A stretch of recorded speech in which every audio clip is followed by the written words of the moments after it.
ನಮಸ್ಕಾರ. ಅಗ್ರ ರಾಷ್ಟ್ರೀಯ ವಾರ್ತೆಗೆ ಸ್ವಾಗತ. ನಾನು ನವಿತಾ ಜಿನ್. ಪ್ರಮುಖ ವಿದ್ಯಮಾನಗಳನ್ನು ನೋಡುವುದಕ್ಕಿಂತ ಮುಂಚೆ headlines. Headlines presented by Chakote. ಸ್ವಾದ, ಗುಣಮಟ್ಟ ಮತ್ತು ವಿಶ್ವಾಸ 30 ವರ್ಷದಿಂದ. ಕಲಬುರಗಿ ಮಗ ನಾನು ದೆಹಲಿಯಲ್ಲಿದ್ದೀನಿ, ಕಷ್ಟಕ್ಕಾಗ್ತೀನಿ. ಖರ್ಗೆ ಕೋಟೆಯಲ್ಲಿ ಘರ್ಜಿಸಿದ ಪ್ರಧಾನಿ ಮೋದಿ. ಯಾದಗಿರಿಯಲ್ಲೂ ಅಭಿವೃದ್ಧಿ ಮಂತ್ರದ ಜೊತೆ ಭರ್ಜರಿ ಮತಬೇಟೆ.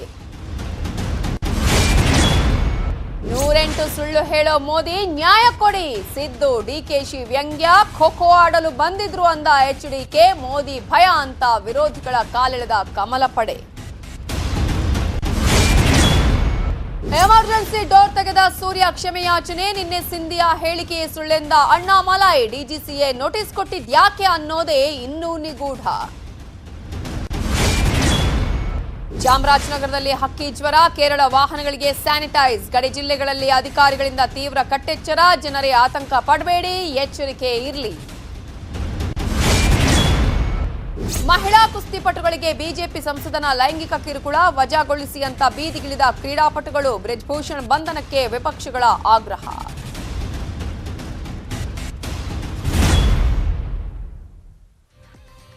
ನಾನು ನಿಮ್ಮ ಮಗ. ಡಬಲ್ ಇಂಜಿನ್ ಸರ್ಕಾರ ಇದೆ, ಭಯ ಪಡಬೇಡಿ. ಇದು ಪ್ರಧಾನಿ ಕೊಟ್ಟ ಹೇಳಿಕೆ. ಅದು ಕಾಂಗ್ರೆಸ್ ಅಧ್ಯಕ್ಷ ಖರ್ಗೆ ಕೋಟೆಯಲ್ಲಿ ನಿಂತು. ಮೋದಿ ಎಲೆಕ್ಷನ್ ರಣಕಹಳೆ ಹೇಗಿತ್ತು, ಖರ್ಗೆ ಹೆಸರೇಳದೆ ಹೇಗೆ ಕಾಲೆಳೆದ್ರು ತೋರಿಸ್ತೀವಿ ನೋಡಿ. ಖರ್ಗೆ ಭದ್ರಕೋಟೆ ಕಲಬುರಗಿಗೆ ಮೋದಿ ಲಗ್ಗೆ. Narendra Modi, please welcome, put your hands together and welcome the honourable prime minister of India. Kharge ಹೆಸರೇಳದೆ ನಗಾರಿ ಬಾರಿಸಿದ ನಮೋ.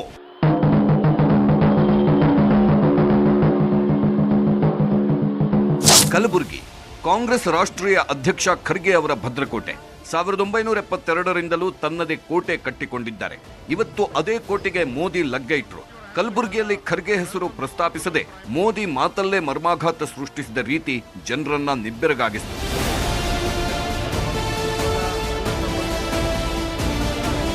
ಕಲಬುರಗಿಯಲ್ಲಿ 52,000 ಲಂಬಾಣಿ ಬಂಜಾರ ಸಮುದಾಯದ ತಳಹಂತದ ಜನರಿಗೆ ಇವತ್ತು ಸ್ವಂತ ಸೂರು, ಸ್ವಂತ ಮನೆ ಸಿಕ್ಕಿದೆ. ಇವತ್ತು ಹಕ್ಕುಪತ್ರ ವಿತರಿಸಿದ್ರು. ವೇದಿಕೆ ಮೇಲೆ 5 ಹಕ್ಕುಪತ್ರ ಕೊಟ್ಟರು. ಲಂಬಾಣಿ ಸಮುದಾಯದಿಂದ ಮೋದಿಗೆ ಆಶೀರ್ವಾದನೂ ಸಿಕ್ತು. ಖರ್ಗೆ ರಾಜಕೀಯ ಜೀವನಕ್ಕೆ ಬಂದು 50 ವರ್ಷ. ಹಾಗಾಗಿನೇ ಮೋದಿ 50 ವರ್ಷಗಳಿಂದ ಲಂಬಾಣಿ ಜನರಿಗೆ ಹಿಂದಿನ ಸರ್ಕಾರಗಳು ಅನ್ಯಾಯ ಮಾಡಿವೆ ಎಂದ್ರು. अभी 50,000 से अधिक परिवारों को पहली बार हक्कू पत्र मिला है. ये कर्नाटका में तांडा बस्तियों में रहने वाले हजारों साथियों, गुमन परिवारों के बेटे बेटियों के उज्जवल भविष्य को सुनिश्चित करने वाला है. 3,000 से अधिक तांडा बस्तियों को राजस्व गांव का दर्जा देने का बहुत ही महत्वपूर्ण निर्णय लिया है. ನಿಮ್ಮ ಮಗ ನಾನು ದೆಹಲಿಯಲ್ಲಿದ್ದೀನಿ, ಅನ್ಯಾಯ ಆಗಲು ಬಿಡಲ್ಲ. ಖರ್ಗೆ ತವರಲ್ಲಿ ಮೋದಿ ಆಡಿದ ಮಾತಿದು. ಲಂಬಾಣಿ ಸಮುದಾಯದ ಜನರಿಗೆ ಹಕ್ಕುಪತ್ರ ಕೊಟ್ಟ ಮೋದಿ, ನಾನು ನಿಮ್ಮ ಮಗ, ನಿಮ್ಗೆ ಅನ್ಯಾಯ ಆಗಲು ಬಿಡಲ್ಲ, ದೆಹಲಿಯಲ್ಲಿ ಕೂತಿದ್ದೀನಿ ಅಂತಾನೆ ಖರ್ಗೆ ಕಾಲೆಳೆದ್ರು. मेरी इन बंजारा माताओं से कहना चाहता हूं, आप निश्चिंत रहिए, आपका एक बेटा दिल्ली में बैठा है. आप जब तांडा बस्तियों को गांवों के रूप में मान्यता मिल रही है, तो इससे गांवों में मूलभूत सुविधाओं का तेजी से विकास होगा. ಭಾಷಣದ ವೇಳೆ ಮೋದಿ SC/ST ಮೀಸಲಾತಿ ಅಸ್ತ್ರವನ್ನು ಪ್ರಯೋಗಿಸಿದ್ರು. ದಲಿತ ನಾಯಕ ಖರ್ಗೆ ಮೀಸಲಾತಿ ಕೊಡಿಸ್ತಿಲ್ಲ, ಕೊಟ್ಟಿದ್ದು ನಾವು ಅಂತ ಕಾಲೆಳೆದ್ರು. दलित हो, वंचित हो, पिछड़े हो, आदिवासी हो, उन सब तक पहले सरकारी राशन नहीं पहुंच पाता था. आज इन परिवारों को मुफ्त राशन भी सुनिश्चित हुआ है. राशन की सप्लाई पारदर्शी हुई है. जब मूल सुविधाएं पूरी होती है तब गौरव बढ़ता है, नई आकांक्षाएं जन्म लेती हैं. ಇನ್ನು ಡಬಲ್ ಇಂಜಿನ್ ಸರ್ಕಾರ ಎಲ್ಲಿದೆ ಅಂತ ಮೋದಿ ತವರಲ್ಲಿ ಗುಜರಾತ್ ಎಲೆಕ್ಷನ್ ಟೈಮ್ನಲ್ಲಿ ಖರ್ಗೆ ಪ್ರಶ್ನೆ ಮಾಡಿದ್ರು. ಇವತ್ತು ಅದೇ ಖರ್ಗೆ ನೆಲದಲ್ಲಿ ಮೋದಿ ಖರ್ಗೆ ಅವರಿಗೆ ಸಂವಿಧಾನದ ಪಾಠದ ಜೊತೆಗೆ ಡಬಲ್ ಇಂಜಿನ್ ಸರ್ಕಾರದ ಸಾಧನೆ ಬಗ್ಗೆಯೂ ತಿರುಗೇಟು ಕೊಟ್ಟರು. जनता की समस्या अगर हल नहीं कर सकती तो जनता को ये अधिकार बाबा साहब अम्बेडकर ने अपने संविधान में दिया है, इनको 5 साल के बाद निकाल फेंकने का। 2023 का वर्ष प्रारंभ हुआ है और वैसे भी जनवरी अपने आप में बड़ा खास होता है। हमारे देश का संविधान लागू हुआ था। आज कर्नाटका की सरकार ने सामाजिक न्याय के लिए, सोशल जस्टिस के लिए एक बहुत बड़ा कदम उठाया है। 8 साल तो आप डबल इंजन में हैं, उससे पहले भी आप सरकार में थे। अगर डबल इंजन लगाने के बाद भी अगर एक गाड़ी नहीं चलती है तो उस गाड़ी को निकाल के दूसरे नए इंजन लगाने वाले गाड़ी को लाना चाहिए। डबल इंजन यानी डबल वेलफेयर, डबल तेजी से विकास। कर्नाटका को इससे कैसे लाभ हो रहा है? केंद्र सरकार किसानों के लिए पीएम किसान सम्मान निधि योजना के तहत 6,000 रुपया देती है। पीएम किसान सम्मान निधि के लगभग 250 करोड़ रुपये मिल चुके हैं। ಹೀಗೆ ಸಮಾವೇಶದಲ್ಲಿ ಮಾತಿನುದ್ದಕ್ಕೂ ಖರ್ಗೆ ಅವರ ಹೆಸರನ್ನ ಬಳಸದೆ ಪ್ರಧಾನಿ ಮೋದಿ ತಿರುಗೇಟು ಕೊಟ್ಟರು. ಸರ್ಕಾರದ ಕಾರ್ಯಕ್ರಮ ಆಗಿರೋದ್ರಿಂದ ಮೋದಿ ಖರ್ಗೆ ಹೆಸರನ್ನ ಬಳಸದೆ ರಣಕಹಳೆ ಮೊಳಗಿಸಿದ್ದಾರೆ. ಈಗ ಕಾಂಗ್ರೆಸ್ನವರು ಬಿಜೆಪಿ ಅವರ ಮೇಲೆ ಇನ್ಯಾವ ಅಸ್ತ್ರ ಬಿಡ್ತಾರೋ ನೋಡಬೇಕು. Bureau report, news 18. ಖರ್ಗೆ ಕೋಟೆಯಲ್ಲಿ ಮೋದಿ ಘರ್ಜಿಸಿದ್ರು ನಿಜ. ಇದಕ್ಕೂ ಮೊದಲು ಹಲವು ಜನಪರ ಕಾರ್ಯಕ್ರಮಗಳಿಗೆ ಯಾದಗಿರಿಯಲ್ಲಿ ಮೋದಿ ನಾಂದಿ ಹಾಡಿದ್ರು. ಬಿಜೆಪಿಗೆ ಬೂಸ್ಟರ್ ಡೋಸ್ ಕೊಟ್ಟರು. वोट बैंक की राजनीति को बढ़ावा दिया। मैं बोम्मई जी की और उनकी पूरी टीम को भी बहुत बहुत बधाई देता हूं। ವಾರದ ಹಿಂದೆ ಹುಬ್ಬಳ್ಳಿಗೆ ಬಂದಿದ್ದ ಪ್ರಧಾನಿ ಮೋದಿ ಇವತ್ತು ಕಲ್ಯಾಣ ಕರ್ನಾಟಕದಲ್ಲಿ ಮತಬೇಟೆ ನಡೆಸಿದ್ರು. ಉತ್ತರ ಕರ್ನಾಟಕ ಜನರಿಗೆ ಒಂದಷ್ಟು ಯೋಜನೆಗಳನ್ನು ಕೊಟ್ಟರು. ಮೊದಲು ಯಾದಗಿರಿಗೆ ಬಂದ ಪ್ರಧಾನಿಗಳನ್ನ ಸಿಎಂ ಬೊಮ್ಮಾಯಿ, ಕಾರಜೋಳ, ಸುರಪುರ ಶಾಸಕ ರಾಜು ಗೌಡ ಸನ್ಮಾನಿಸಿದ್ರು.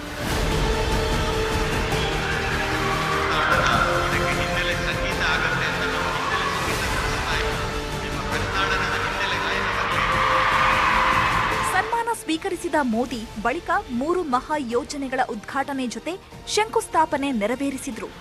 ಮೊದಲು ಸ್ಕಾಡಾ ನೀರಾವರಿ ಹೈಟೆಕ್ ಯೋಜನೆಯನ್ನ ಲೋಕಾರ್ಪಣೆ ಮಾಡಿದ್ರು.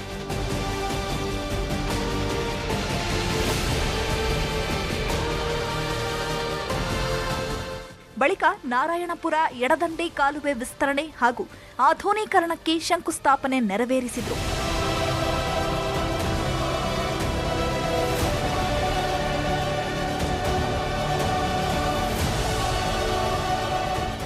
ಆಮೇಲೆ ಯಾದಗಿರಿ ಕಲಬುರಗಿಯಲ್ಲಿ ಹಾದು ಹೋಗುವ ಚೆನ್ನೈ ಸೂರತ್ ಎಕ್ಸ್ಪ್ರೆಸ್ನ ಹಸಿರು ಕಾರಿಡಾರ್ಗೆ ಅಡಿಕಲ್ಲು ಹಾಕಿದ್ರು.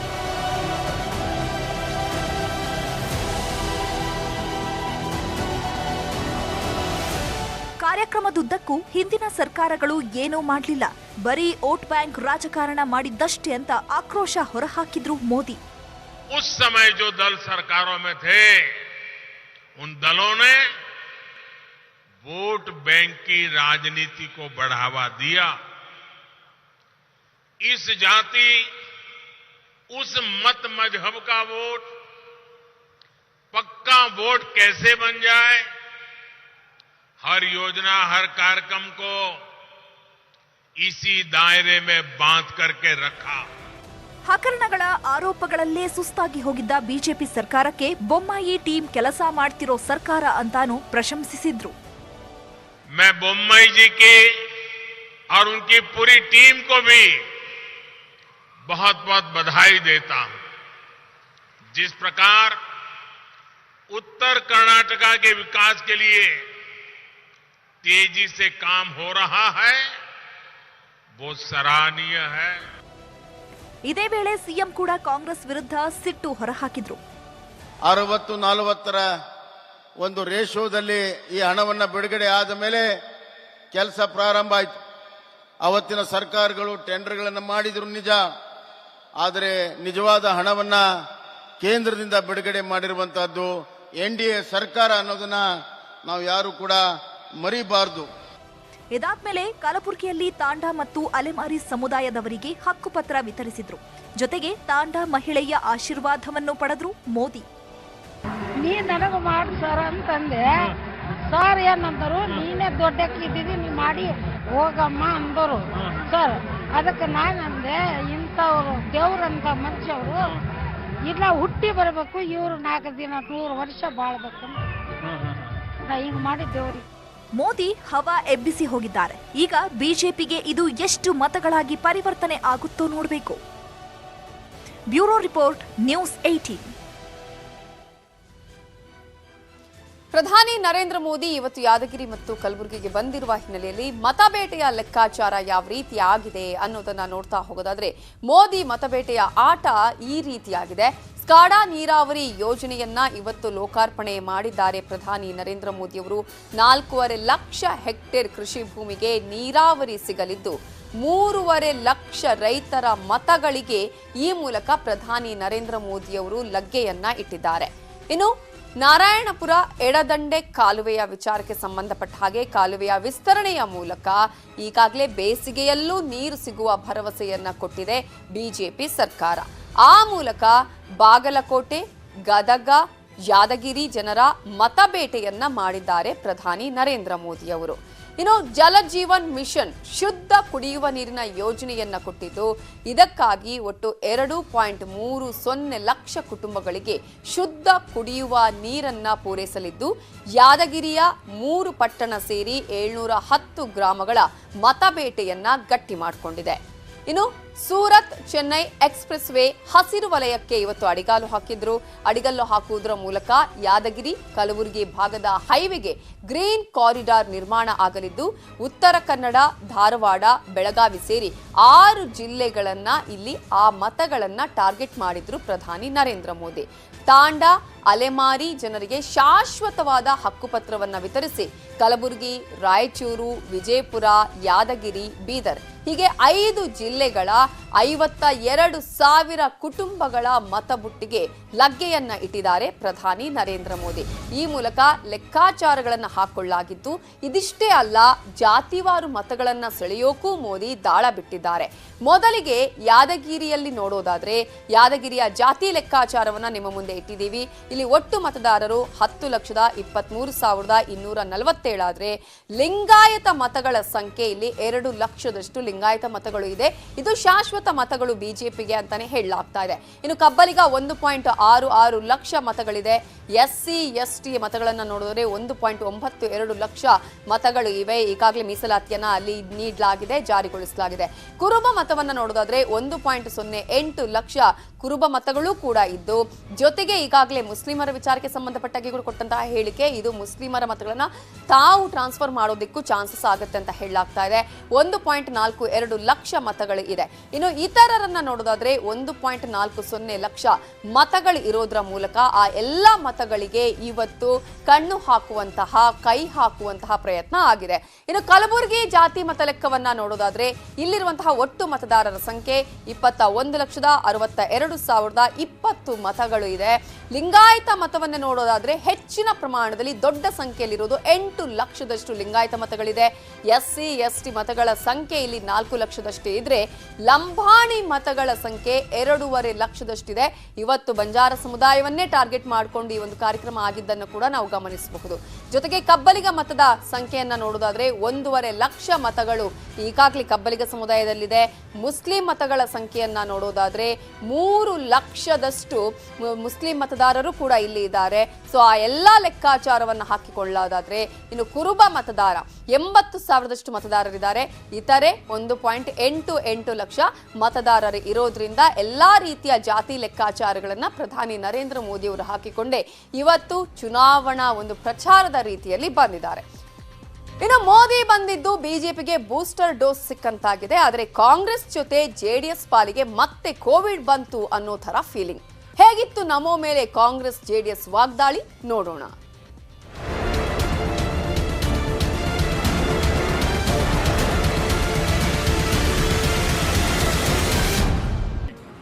ಅನಾರೋಗ್ಯಕ್ಕೆ ತುತ್ತಾಗಿದ್ದ ಬಿಜೆಪಿ ಸರ್ಕಾರಕ್ಕೆ ಮೋದಿ ಬೂಸ್ಟರ್ ಡೋಸ್ ಕೊಟ್ಟು ಹೋದ್ರು. ಉತ್ತರ ಕರ್ನಾಟಕದಲ್ಲಿ ಭರ್ಜರಿ ಸಮಾವೇಶವನ್ನು ಮಾಡಿದ್ರು. ಇನ್ನೊಂದು ಕಡೆ ಹಾವೇರಿಯಲ್ಲಿ ಕಾಂಗ್ರೆಸ್ನವರು ಭರ್ಜರಿ ಪ್ರಜಾಧ್ವನಿ ಸಮಾವೇಶನೂ ನಡೆಯಿತು. ಕಾಂಗ್ರೆಸ್ ಬಸ್ ಯಾತ್ರೆ ಸಮಾವೇಶದುದ್ದಕ್ಕೂ ಬಿಜೆಪಿ ಮತ್ತು ಪ್ರಧಾನಿ ಮೋದಿಯವರೇ ಟಾರ್ಗೆಟ್ ಆದ್ರು.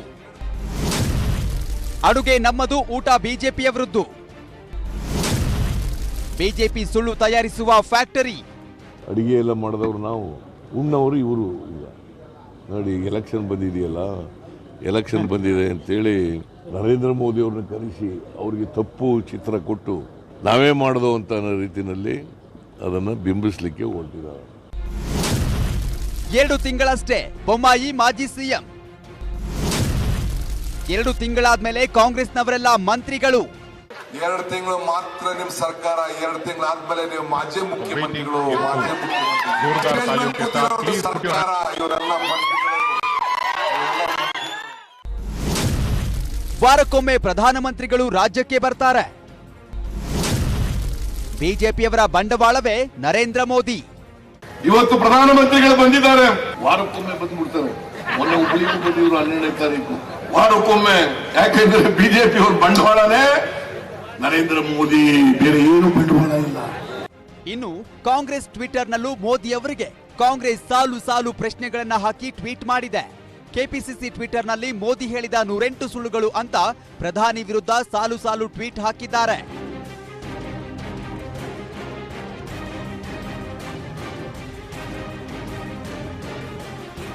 ಮತ್ತೊಂದು ಕಡೆ ಸಿದ್ದರಾಮಯ್ಯ ನ್ಯಾಯ ಬೇಕು ಮೋದಿ ಅಂತ ಟ್ಯಾಗ್ಲೈನ್ ಹಾಕಿ ಸರಣಿ ಟ್ವೀಟ್ ಮಾಡಿದ್ದಾರೆ.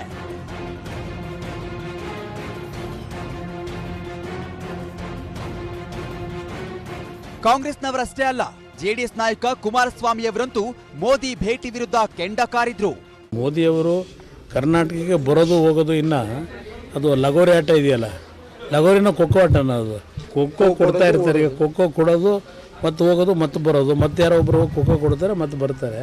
ಖೋಖೋ ಆಟ ಆಡೋದನ್ನು ಕರ್ನಾಟಕದಲ್ಲಿ ಸ್ವಲ್ಪ ನೋಡ್ತೀವಿ. ರಾಜ್ಯದ ಸಮಸ್ಯೆಗಳಿಗೆ ಎಂದು ಸ್ಪಂದಿಸ್ತಾ ಇರ್ತಕ್ಕಂಥ ಕೇಂದ್ರ ಸರ್ಕಾರ ನಮ್ಮ ನದಿಯ ನೀರಿನ ಹಂಚಿಕೆಯಲ್ಲಿ ಇಲ್ಲಿಯವರೆಗೆ ಮಾಡಿರ್ತಕ್ಕಂಥ ಏನೋ ಒಂದು ನಿರ್ಲಕ್ಷ್ಯದ ಮನೋಭಾವ, ಇದೆಲ್ಲ ಇಟ್ಕೊಂಡು ಈ ಭಾಗದಲ್ಲಿ ಮತವನ್ನು ಏನಕ್ಕೆ ಅಂತ ಕೇಳಲಿಕ್ಕೆ ಬರ್ತಾರೆ. ಪ್ರಧಾನಿ ಮೋದಿಯವರ ರಾಜ್ಯ ಭೇಟಿಗೆ ಕಾಲಿಳಿಯುತ್ತಿರುವಂತಹ ಕಾಂಗ್ರೆಸ್ ಮತ್ತು ಜೆಡಿಎಸ್ನವರನ್ನ ಪ್ರಶ್ನೆ ಮಾಡಿದ್ರು ಬಿಜೆಪಿಯವರು. ದೇಶ ಮತ್ತು ರಾಜ್ಯದಲ್ಲಿ ಕಾಂಗ್ರೆಸ್ಸಿನ ಪರಿಸ್ಥಿತಿ ಏನದನ್ನು ಅರ್ಥ ಮಾಡ್ಕೋಬೇಕು. ನೀವು ರಾಹುಲ್ ಗಾಂಧಿಗತೆ ಮಾತಾಡ್ಬೇಡ್ರಿ. ನೀವು 10 ವರ್ಷಗಳ ಕಾಲ 10-11 ಬಜೆಟ್ ಮಂಡಿಸಿದ್ದೀರಿ ಅಂತ ಹೇಳಿದಿರಿ. 5 ವರ್ಷಗಳ ಕಾಲ ಮುಖ್ಯಮಂತ್ರಿ ಆಗಿದ್ದೀರಿ, ಉಪಮುಖ್ಯಮಂತ್ರಿ ಆಗಿದ್ದೀರಿ. ರಾಹುಲ್ ಗಾಂಧಿ ಏನೇನೋ ಸ್ವಲ್ಪ ತಿಳುವಳಿಕೆ ಎಲ್ಲ ಮಾತಾಡ್ತಾರಪ್ಪ, ನೀವ್ಯಾಕೆ ಹಂಗೆ ಮಾತಾಡ್ತೀರಿ? ತಂದೆ ಪಕ್ಷದ ನಾಯಕರನ್ನ ಸೋಲಿಸಿ ಅನ್ಯಾಯ ಮಾಡಿದವರು ಮೋದಿಯವರಲ್ಲ. ನಿಜವಾಗ್ಲೂ ಪರಮೇಶ್ವರ್ ಅವರು ಕೇಳಬೇಕು. ನನ್ನ ಸೋಲಿಸಿದವ್ರನ್ನ ಸೋಲಿಸಿ ನ್ಯಾಯ ಕೊಡಿ ಅಂತ ಪರಮೇಶ್ವರ್ ಅವರು ಕೇಳಬೇಕು.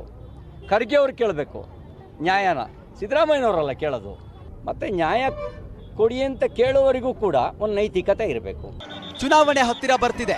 ಅಬ್ಬಬ್ಬ ಅಂದ್ರೆ ಇನ್ನೇನು 2 ತಿಂಗಳು ಡೇಟ್ ಫೈನಲ್ ಆಗುತ್ತೆ. ಸೊ ಜನ ನೋಡ್ಕೊಂಡು ಮತ ಹಾಕಿ. 3 ಪಕ್ಷದವರಲ್ಲಿ ಯಾರು ಉತ್ತಮರು ಅನ್ನೋದನ್ನ ಯೋಚಿಸಿ ಆಯ್ಕೆ ಮಾಡಿ. Bureau report, news 18.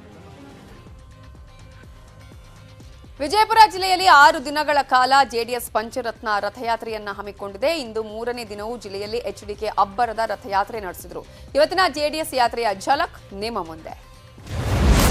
ವಿಜಯಪುರದಲ್ಲಿ ಜೆಡಿಎಸ್ ಪಂಚರತ್ನ ರಥಯಾತ್ರೆ, ಬೈಕ್, ಆಟೋ ರ್ಯಾಲಿ, ಎಚ್ಡಿಕೆಗೆ ಪೂರ್ಣಕುಂಭ ಸ್ವಾಗತ.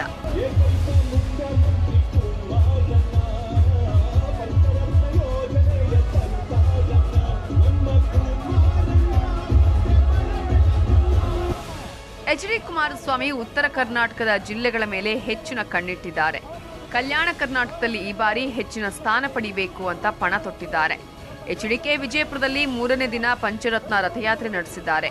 ಇನ್ನು ದೇವರ ಹಿಪ್ಪರಗಿ ಕ್ಷೇತ್ರದಲ್ಲಿ ಜೆಡಿಎಸ್ ರಥಯಾತ್ರೆಗೆ ಅದ್ದೂರಿ ಸ್ವಾಗತ ಸಿಕ್ಕಿತ್ತು. ಎಚ್ಡಿಕೆ ನೇತೃತ್ವದಲ್ಲಿ ಬೈಕ್, ಆಟೋ ರ್ಯಾಲಿ ನಡೆಸಿದ್ರು. ಮಹಿಳೆಯರು ಪೂರ್ಣಕುಂಭ ಹೊತ್ತು ಸ್ವಾಗತ ಕೋರಿದ್ರು. ಇದಾದ್ಮೇಲೆ ಎಚ್ಡಿಕೆ ಮಲ್ಲಯ್ಯ ದೇಗುಲದಲ್ಲಿ ಪೂಜೆ ಸಲ್ಲಿಸಿದ್ರು. ವಿಜಯಪುರದಲ್ಲಿ ಕನಿಷ್ಠ 5ರಿಂದ 6 ಸ್ಥಾನಗಳನ್ನು ಗೆಲ್ತೇವೆ ಅಂದ್ರು.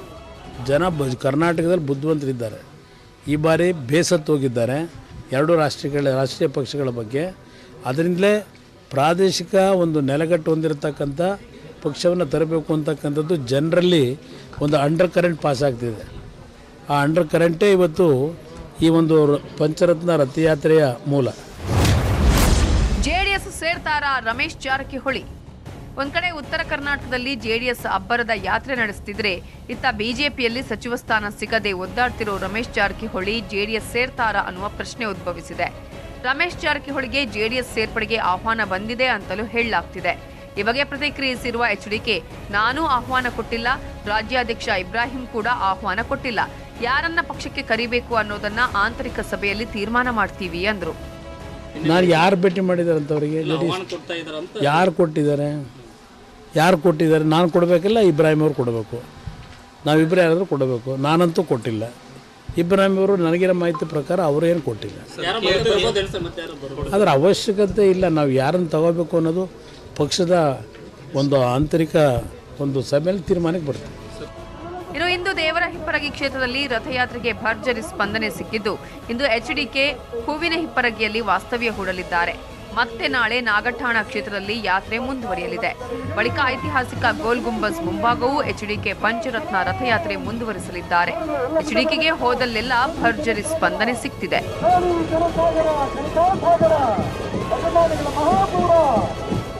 ಗುರುರಾಜ್, ನ್ಯೂಸ್ 18 ವಿಜಯಪುರ. ಇಂಡಿಗೋ ವಿಮಾನದಲ್ಲಿ ಎಮರ್ಜೆನ್ಸಿ ಡೋರ್ ತೆಗೆದಿದ್ರು ಅನ್ನೋ ಸುದ್ದಿ ತೇಜಸ್ವಿ ಸೂರ್ಯ ಸುತ್ತ ಗಿರ್ಕಿ ಹೊಡಿತಿತ್ತು. ಮೊನ್ನೆ ಡಿಜಿಸಿಎ ನೋಟಿಸ್ ಕೊಟ್ಟಿತ್ತು. ನಿನ್ನೆ ವಿಮಾನಯಾನ ಸಚಿವ ಸಿಂಧಿಯಾ ಕ್ಷಮೆ ಕೇಳಿದ್ದಾರೆ ಅಂತಾನೂ ಅಂದಿದ್ರು. ಆದ್ರೆ ಇವತ್ತು ಬಿಜೆಪಿ ನಾಯಕ ಅಣ್ಣಾಮಲೈ ಇದೆಲ್ಲ ಸುಳ್ಳು ಅಂತ ತೇಜಸ್ವಿ ಸೂರ್ಯ ಪರ ಭರ್ಜರಿ ಬ್ಯಾಟಿಂಗ್ ಮಾಡಿದ್ದಾರೆ. ಸೂರ್ಯ ಅವರು ಎಲ್ಲಿ ಪುಲ್ ಮಾಡಿಲ್ಲ. ಇಷ್ಟು ಫ್ಲೈಟ್ನಲ್ಲಿ ಹೋಗ್ತಾ ಇದ್ದಾರೆ, ಎಜುಕೇಟೆಡ್ ಇದ್ದಾರೆ, ಯಾರು ಹೋಗಿ ಪುಲ್ ಮಾಡ್ತಾರೆ? ಅದೆಲ್ಲ ರೊಟೇಟ್ ಮಾಡಿ ಔಟ್ಸೈಡ್ ಇಲ್ಲಬೇಕು. ಅದೆಲ್ಲ ಯಾರು ಆ ಥರ ಎಲ್ಲ ಮಾಡಲಿಕ್ಕೆ ಸಾಧ್ಯವೇ ಇಲ್ಲ. ಆ ಡೋರು ಕೈ ಇಡುವಾಗ ಸ್ವಲ್ಪ ಬಂದಿತ್ತು ಅಷ್ಟೇ. ಆ ಇನ್ಸಿಡೆಂಟ್ ರಿಪೋರ್ಟ್ ಫಾರ್ಮ್ನಲ್ಲಿ ತೇಜಸ್ವಿ ಬರೆದಿದ್ರು. ತೇಜಸ್ವಿ ಅವರು ಅಪಾಲಜಿಲ್ಲ ಎಲ್ಲಿ ಹೇಳಿಲ್ಲ. ತೇಜಸ್ವಿ ಅವರು ಇನ್ಸಿಡೆಂಟ್ ರಿಪೋರ್ಟ್ ಫಾರ್ಮ್ನಲ್ಲಿ ಬರೆದು ಕೊಟ್ಟಿದ್ರು. ರೆಸ್ಪಾನ್ಸಿಬಲ್ ಪೊಸಿಷನ್ನಲ್ಲಿ ಇದ್ದಾರೆ, ಫ್ಲೈಟ್ ಸ್ವಲ್ಪ ಡಿಲೇ ಆಯಿತು, ಆಲ್ಮೋಸ್ಟ್ 1 hour ಡಿಲೇ ಆಯಿತು.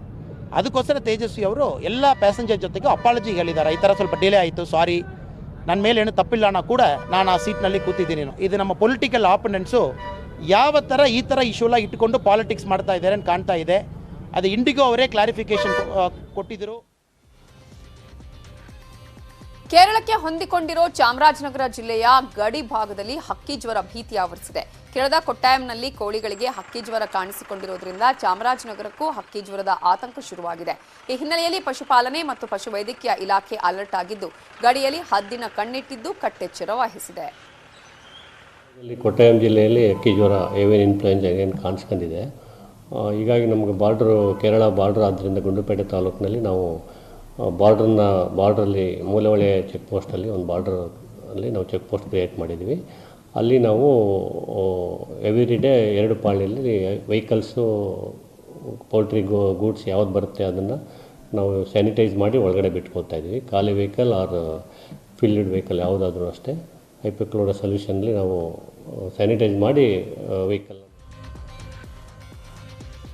ಭಾರತದ ಕೀರ್ತಿಯನ್ನ ವಿಶ್ವದಾದ್ಯಂತ ಹಾರಿಸಿದ ಕುಸ್ತಿಪಟುಗಳು ಇವತ್ತು ಬೀದಿಯಲ್ಲಿದ್ರು. ಇದಕ್ಕೆ ಕಾರಣ ಬಿಜೆಪಿ ಸಂಸದ ಬ್ರಿಜ್ ಭೂಷಣ್. ಮಹಿಳಾ ಕ್ರೀಡಾಪಟುಗಳಿಗೆ ಲೈಂಗಿಕ ಕಿರುಕುಳ ಕೊಟ್ಟ ಹಣೆಪಟ್ಟಿ ಹೊತ್ತ ಭೂಷಣ್ ತಲೆದಂಡ ಆಗತ್ತಾ ಅನ್ನೋದು ಸದ್ಯಕ್ಕಿರೋ ಪ್ರಶ್ನೆ.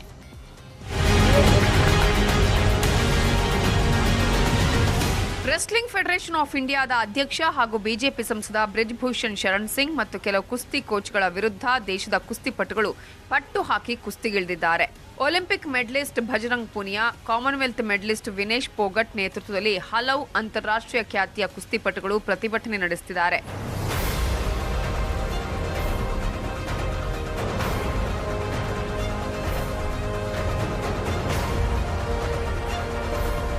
ದೆಹಲಿಯ ಜಂತರ್ ಮಂತರ್ನಲ್ಲಿ ಪ್ರತಿಭಟನೆ ನಡೆಸ್ತಾ ಇದ್ದು, ಬಿಜೆಪಿ ಸಂಸದ ಬ್ರಿಜ್ ಭೂಷಣ್ ಅಧ್ಯಕ್ಷ ಸ್ಥಾನದಿಂದ ಕಿತ್ ಹಾಕಿ ಅಂತ ಹಠ ಹಿಡಿದರು. ಏನಿದು ಕುಸ್ತಿಪಟುಗಳ ಆರೋಪ? ಬಡತನದ ಹಿನ್ನೆಲೆಯಲ್ಲಿ ಬಂದಿರುವ ಕೆಲವು ಮಹಿಳಾ ಕುಸ್ತಿಪಟುಗಳಿಗೆ ಕೆಲವು ಕೋಚ್ಗಳು ಹಾಗೂ ಫೆಡರೇಷನ್ ಅಧ್ಯಕ್ಷ ಬ್ರಿಜ್ ಭೂಷಣ್ ಲೈಂಗಿಕ ಕಿರುಕುಳ ಕೊಟ್ಟಿದ್ದಾರೆ. ದೂರು ನೀಡಲು ಪ್ರಧಾನಿ ಬಳಿ ಹೋಗ್ತೀವಿ ಅಂದಾಗ ಪ್ರಾಣ ಬೆದರಿಕೆ ಹಾಕಿದ್ದಾರೆ. ಇದರಿಂದ ಮುಂದೆ ಬಂದು ದೂರು ನೀಡಲು ಭಯಪಡ್ತಿದ್ದ ಮಹಿಳಾ ಕುಸ್ತಿಪಟುಗಳು ಅಂತ ಆರೋಪಿಸಿದ್ದಾರೆ. ಕೆಟ್ಟ ಪದಗಳ ಬಳಕೆ, ಕುಸ್ತಿಪಟುಗಳ ಮೇಲೆ ಹಲ್ಲೆ ಮಾಡಿದ್ದಾರೆ. WFIನಲ್ಲಿ ಬ್ರಿಜ್ ಭೂಷಣ್ ರದ್ದು ಸರ್ವಾಧಿಕಾರಿ ಧೋರಣೆ, ಕ್ರೀಡಾಪಟುಗಳನ್ನು ಹಿಂಸಿಸಲು ಏಕಪಕ್ಷೀಯ ನಿಯಮ ರಚನೆ ಮಾಡಿದ್ದಾರೆ ಅನ್ನೋದು ಕುಸ್ತಿಪಟುಗಳ ಆರೋಪ. ಕುಸ್ತಿಪಟುಗಳ ಪಟ್ಟಿಗೆ ಬೆದರಿದ ಫೆಡರೇಷನ್. ಆರೋಪಿ ಸ್ಥಾನದಲ್ಲಿರೋ ಬ್ರಿಜ್ ಭೂಷಣ್ರನ್ನ ಕಿತ್ ಹಾಕುವವರೆಗೂ ಪ್ರತಿಭಟನೆ ಬಿಡಲ್ಲ ಅಂತಿದ್ದಾರೆ. ಇದರ ಮಧ್ಯೆನೇ ಹರಿಯಾಣ ಸರ್ಕಾರ ಕುಸ್ತಿಪಟುಗಳ ಮನವೊಲಿಸಲು ಪ್ರಯತ್ನಿಸಿದೆ. ಒಲಿಂಪಿಕ್ ಕುಸ್ತಿಪಟು ಮತ್ತು ಬಿಜೆಪಿ ನಾಯಕಿ ಬಬಿತಾ ಪೋಗಟ್ರನ್ನ ಸಂಧಾನಕ್ಕೆ ಕಳುಹಿಸಿತ್ತು. ಆದರೆ ಬಬಿತಾ ಪೋಗಟ್ ಕೂಡ ಪ್ರತಿಭಟನೆಗೆ ಬೆಂಬಲ ಸೂಚಿಸಿದ್ದಾರೆ. हमारी सरकार आपके साथ है और यहाँ तक कि हमारी सरकार ने अब तक आप लोगों ने देखा होगा कि उनको बेहतर घंटे का टाइम भी दे दिया है जवाब देने के लिए, ये एक्शन भी ले लिया है और बहुत जल्दी आज हो सकता है इनका समाधान भी निकल जाए. मैं सरकार में भी हूँ और मैं खिलाड़ी भी हूँ, तो मैं दोनों के साझी हूँ. ವರದಿ ಕೇಳಿದ ಕೇಂದ್ರ ಸರ್ಕಾರ. ಜನವರಿ 22ಕ್ಕೆ ಬ್ರಿಜ್ ರಾಜೀನಾಮೆ. ಕುಸ್ತಿಪಟುಗಳ ಒತ್ತಡ ಹೆಚ್ಚುತ್ತಾ ಇರುವ ಬೆನ್ನಲ್ಲೇ ಕೇಂದ್ರ ಸರ್ಕಾರ ವರದಿ ಕೇಳಿದೆ. ರೆಸ್ಲಿಂಗ್ ಫೆಡರೇಷನ್ ಆಫ್ ಇಂಡಿಯಾ ಜನವರಿ 22ಕ್ಕೆ ಸಭೆ ಕರೆದಿದ್ದು, ಈ ಸಭೆಯಲ್ಲಿ ಸಂಸದ ಬ್ರಿಜ್ ಭೂಷಣ್ ಶರಣ್ ಸಿಂಗ್ ರಾಜೀನಾಮೆ ಕೊಡುವ ಸಾಧ್ಯತೆ ಇದೆ. Bureau report, news 18. ಮತ್ತಷ್ಟು ಪ್ರಮುಖ